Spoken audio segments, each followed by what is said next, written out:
Dale Earnhardt Jr. has joined us, and Dale, third in the points. Got a win a couple weeks ago at Michigan. He drives the number 88 Diet Mountain Dew National Guard Chevrolet for Hendrick Motorsports. And Dale coming back to Kentucky Speedway for the second time in the Sprint Cup Series. Maybe talk about this racetrack and how it's different maybe than some of the other mile-and-a-halfs that you race on. Well, it's a little rough, and the groove's not real distinct, so you know, it lends itself to good side-by-side racing, and the exit to turn 4 is really, really wide, so you know, you just kind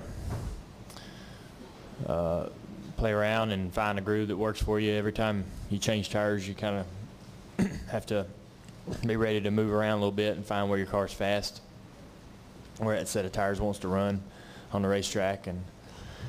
But it's we've tested here a lot, you know, way before when you know, when the rules were a little different and we could test here. We came here quite a bit and got a lot of laps here, and you know, didn't have a real strong car last year. I think we were running like 13th when we had a flat tire, and just kind of, you know, feel like we're a better team this year, so we're anticipating running, having a good weekend, and just ready to get after it. Questions for Dale. We'll start here with Lee, and then we'll go to Woody. Lee Spencer, Fox Sports.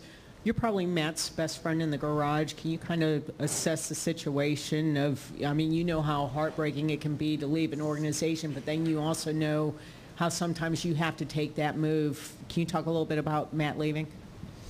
Well, you know, I think that, you know, the only thing I could say is that as tough as it is, and as you know, as many unknowns as there are about a move like that, more often than not, things work themselves out. You end up, really kind of everybody ends up in a better place. And so I would, you know, I'd just be excited about the possibilities, and excited about a new chapter, you know, completely new surroundings and new people to work with, and you know, new ideas and innovation. So he should be, it'll be a little tough of a transition, just emotionally, and because he's, you know, been in the same place for so long. But eventually, it'll lead to better days, and you know, he'll find out that you know, things are going to work out just fine. Let's go to Woody, and then we'll come over here to Marty. Go ahead, Woody. Woody Kane with MRN. Dale, you've talked before about being kind of frustrated with the way the rules are, where plate races and Daytona in particular, that it takes so much of it out of your hands. Is there any reason to think things might be different this next time you go there, or are things getting any better? How do you feel about that situation now? I think things have gotten a lot better with the rules they made for this particular season. We're racing more, you know, we're driving, you know, we're not tandem drafting all the time, so your race really is in your own hands, and what you do with it and what you make of the afternoon is really up to you and you alone for most of the event. So I kind of like that, you know. That's the way I've always kind of thought racing should be, and racing's always been that way. We never had racing where, you know, you were so dependent on another car until we had the repaves at Daytona and Talladega, and tandem racing came around. That was just a, you know, I mean, it was okay to watch, and I think some of the drivers probably enjoyed it, but for me it was just the opposite of a driver's instincts. You know, everything you ever learn about racing, it was kind of the complete opposite of that as far as how you approach the event. So I didn't like it much, but you know, the rules have kind of moved away from that a little bit. Hopefully that's the way it stays. Hopefully we keep going in the right direction to get it to where, you know, it's you against 42 other guys, and and you know, that's the way it's been this year so far. Let's go over here to Marty, and then we'll go to Bob, and then Tom. Go ahead, Marty. Marty Smith, ESPN. Dale, when you make the decision to leave the team that you're with to go somewhere else this, you know, early in the year when there's still plenty of racing left, what's the challenge like for you as a driver and for your team to move forward?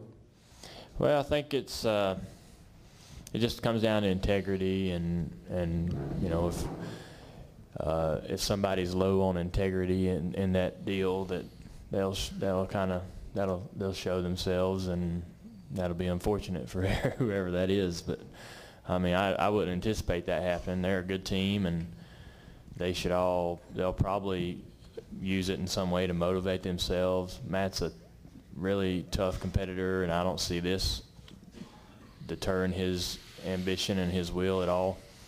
I feel like that he has one of the most seasoned veteran crew chiefs in the garage that can manage his program and manage his guys to do the job and keep doing the job. They probably, you know, they'll probably work out just fine. But yeah, I mean, it does kind of test the personalities on board the ship a little bit. But I think that group will weather it just fine. Let's go to Bob Pockrass, and then to Tom Jensen. Bob Pockrass, Sporting News. This and Atlanta are the only two 1.5s left before the chase, and then you have 5 of those in the chase. So I'm curious, is there anything that you'd like to see this weekend as you kind of look forward to the chase? And in general, what type of steps, or would you like to see over the next 10 weeks as you get ready for the chase? For us, our team, I think just like to, you know, we'd like to win another race. I enjoyed that one in Michigan, so we'd like to do that again. And it doesn't really matter where, but the 1.5s are important. But I don't really look at it. I mean, I don't really dissect the season like that. I just kind of, you know, I always start out really well, then I struggle in the summer, and then I do pretty well at the end of the season. And the tracks at the end of the season are really the same or similar tracks that we start the year with. So I just assume that I like those tracks or do well at those tracks. So I feel pretty comfortable about the chase and the tracks in the chase. You know, I didn't run as well as I thought I would here last year, and you know, I don't really know exactly why we didn't compete well, but I think we're better this year. So I'll be surprised if we don't run, you know, competitive and have a top 10 car at the least this weekend. If we don't, you know, if we don't have that kind of a competitive car, I'll be a little bit disappointed and concerned surely about where we're headed, what we're doing, and but we do that every week, really, kind of every race, no matter what the result, we sort of evaluate what we're doing with our cars, how we're setting them up, whether what we're doing is working, whether the path we're headed is the right path. So, I mean, you know, we kind of do that anyways. We're pretty critical of ourselves when it comes to the components and things we put under the car each week, and so we'll, you know, I feel like we just need to kind of maintain our course, and you know, I've struggled in the summer, and we've gotten off to a pretty good start aside from the road course race there in Sonoma. We've had a pretty good summer so far, so if we can keep that going, I'm going to be really excited about the rest of the season. Tom Jensen, and then gentleman in the back row. Go ahead. Dale, Tom Jensen, Speed.com. This is the first race at a 1.5 mile track with the new rules package. How do you think that's going to affect your cars, and are you concerned at all that Hendrick Motorsports as a group is going to lose any competitive advantage it may have had before? No, I don't. I feel like that all the changes affect every team the same. I think that the changes to the side skirts are actually going kind of in my direction to help me. I like the cars to be, you know, sliding around and slick and up on top of the track and difficult to drive. And that's kind of going in that direction. It's taking a little bit of the comfort out. I think it helps Jimmy too.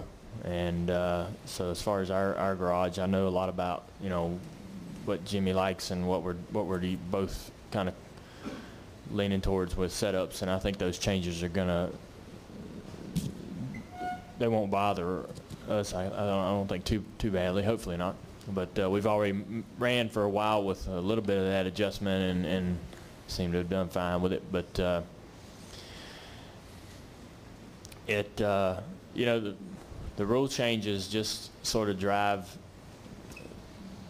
the teams to do more homework, and homework costs a little bit of money. So you know, when we're cutting the side skirts off the cars, the first thing a guy thinks about doing is, how do I get the side skirts back down on the ground? And so we had to go home and cut all the cars apart to really get them to travel further and do all kinds of things. So it's a, you know, it's a little bit of a catch-22, but I think that it's definitely the right direction to go in NASCAR's case, as far as trying to take, the cars need to become more mechanically dependent on grip than they are aero-wise. And I think that'll provide a better racing product. Gentleman in the back row, and then Shannon. I promised him first, I'm sorry. And then, go ahead, Shannon. Okay. Go ahead, Shannon. Sorry. Shannon Spake, ESPN. Recently, Tony Jr. has said that he felt some of the competitors on the Nationwide Series were putting Danica Patrick in bad situations because they didn't want to lose to a woman. What have you seen from those races? And is she getting closer to maybe being considered one of the guys? Well, I think she is considered one of the guys to certain people. I think some people she either has a history with, or some guys don't respect anybody no matter what their gender. But you know, everybody sort of goes through that. I think you could say Joey Logano went through that a little bit, where you know, he had to sort of put his foot down with guys shoving him around on the racetrack. I probably went through that a little bit in my career at times. Every guy has to stand up for themselves at some point, and not just take notice of that individual they're in confrontation with, but really set the tone throughout the entire garage that they won't put up with it from anybody. And so I already, you know, me personally, when I first started hanging out with her and got to know her, I think even before I raced with her, I knew she wasn't the kind of person you run around pushing buttons with. Some guys don't see it that way, I guess, and push her around on the racetrack, and she'll just have to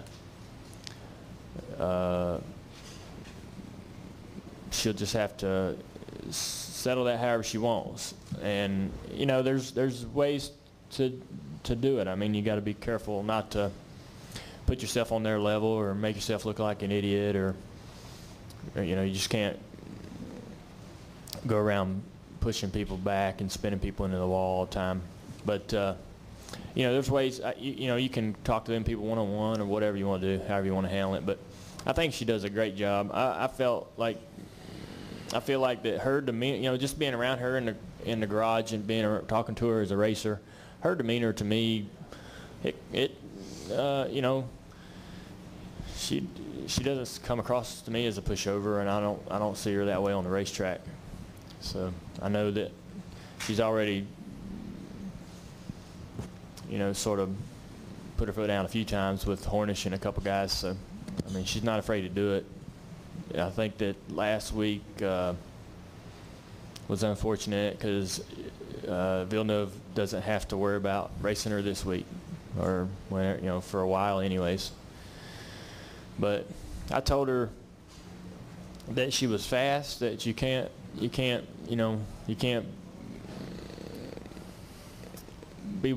you know, bothered with Villeneuve too much, because that was just, you know, kind of ignorant what he did, and you just kind of got to let that go. And every once in a while somebody's going to get a cheap shot you'll never be able to pay back. But she was really fast. I was so impressed with her speed in that race.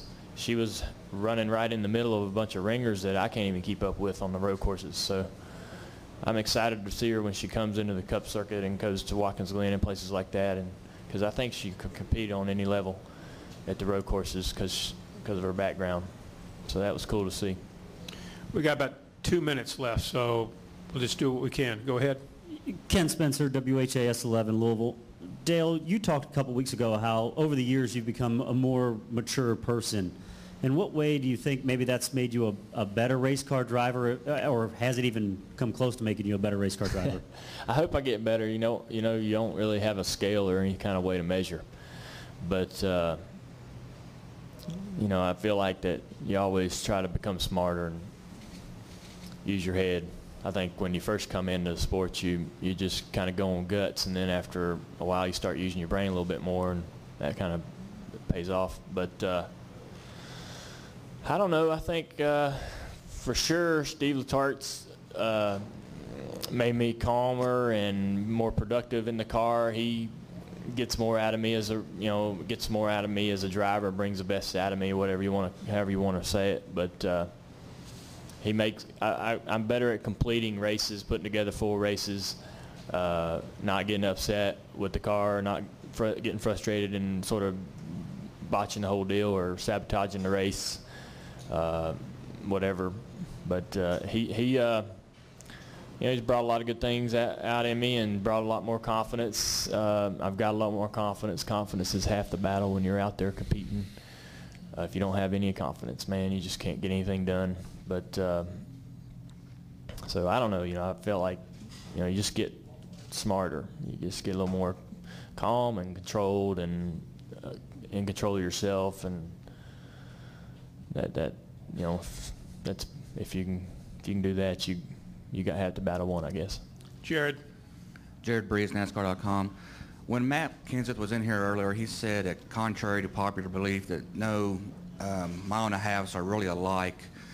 What sets Kentucky apart, and how do you approach racing the bumps, as it were? Well, I mean, you just have to, with our cars, you got to get them close to the ground to get the best aero platform and downforce you can get, but you can't be on the ground too hard, and the bumps really kind of make that a challenge for the engineers. And you can't tell really with a bumpy track, the splitter's always banging on the ground, so you don't know. Really when you have to listen to the driver really when it comes to the bumpy tracks. He'll tell you, look, man, the splitter's bothering the car, making it tight. But so it's kind of tough. That's really a challenge. But I agree with Matt to an extent. All the mile and a halves are different in their own way. They got bumps in different places, and the radius and banking of the corners aren't all identical. The way some tracks are very wide, some mile and a halves are very wide in the corner where, until they repaved it, Kansas was, we'd run from the bottom all the way to the wall, and we don't really see that here, at least yet. So, I mean, they're all kind of different in their own way. Dale, thanks a lot. Good luck this weekend. Yep. Thank you, ladies and gentlemen. Sorry we can't get to everybody, but he's got to get in a race car.